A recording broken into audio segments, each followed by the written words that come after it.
Bueno chicos, vamos a hacerla no muy complicada esta. Vamos a explicarlo lo más sencillo posible para que tampoco sea un video muy largo y muy denso.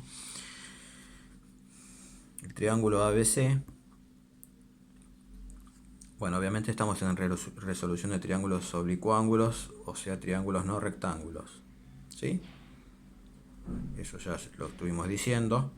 Seno, coseno y tangente, y teorema de Pitágoras se usa solamente en triángulos rectángulos. Para triángulos no rectángulos se usan otros teoremas, que son el teorema del coseno y el teorema del seno. El teorema del coseno y el teorema del seno también sirven para triángulos rectángulos. Estos sirven para todos. Lo que ustedes vieron en tercer año sirve solamente para triángulos rectángulos. ¿Sí? El triángulo es ABC. Entonces los lados son AB, BC y CA. AB, BC y CA. Y los ángulos son A, B y C. También se le puede poner letras griegas. Alfa, beta y gamma.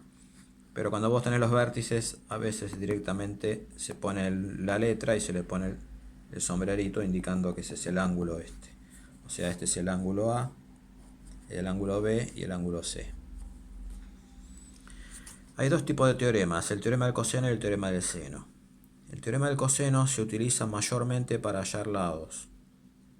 Y el teorema del seno se utiliza mayormente para hallar lados y ángulos. O más ángulos que lados. Pero en realidad ambos sirven para ambas cosas. Pero se suele utilizar más que nada el teorema del coseno para hallar lados. Y más se suele utilizar el teorema del seno para hallar ángulos. Pero no es que uno sirve para una cosa y otro sirve para otra. El teorema del coseno dice que un lado cualquiera elevado al cuadrado es igual a la suma de los otros dos lados al cuadrado. Es parecido al teorema de Pitágoras. Pero no es el teorema de Pitágoras. Un lado cualquiera al cuadrado es igual a cualquiera de los otros dos, o los otros dos al cuadrado, sumados, menos 2 por BC. Es una fórmula, chicos, ¿sí? Por AC, o sea, estos que pusieron acá, BC, AC, por el coseno, y acá viene, por eso se llama teorema del coseno, el coseno del ángulo contrario al lado que vos estás hallando. Como el lado que vos estás hallando es AB, el ángulo contrario es el C. Entonces acá va el coseno de C. Es decir, un lado cualquiera al cuadrado es igual a los otros dos lados al cuadrado, sumados, menos 2 por, de vuelta estos lados que están acá, que son los que se supone que vos ya sabés, por el coseno del ángulo contrario al lado que vos estás hallando. Como vos estás hallando AB, el ángulo contrario es el C. Ángulo contrario. Es lo que se le llamaba opuesto. ¿Sí? Ahora, si yo vamos a suponer que quiero hallar BC, BC al cuadrado va a ser AB al cuadrado, o sea los otros dos, más AC al cuadrado, menos 2 por, de vuelta, AB, pero sin el cuadrado. Es una fórmula. Por el coseno del ángulo contrario al que yo estoy hallando. Como yo estoy hallando BC, el ángulo contrario a BC es A. Por supuesto uno lo hace para uno, ¿no? Yo estoy haciendo los tres, pero uno después hace uno solo. Si hallo AC, acá va a ir AB y BC. El orden es indistinto. Y acá siempre es 2, menos 2. De vuelta AB, BC. Y el coseno del ángulo contrario al lado que yo estoy hallando. Como yo estoy hallando AC, el ángulo contrario es B.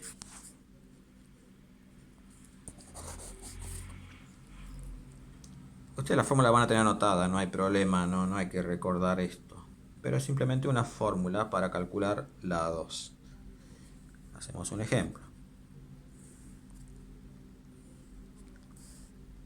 Vamos a suponer que tenemos este triángulo.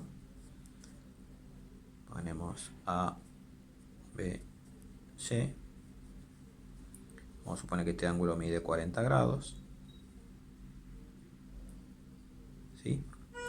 Este lado mide 100 metros y este lado mide 150 metros.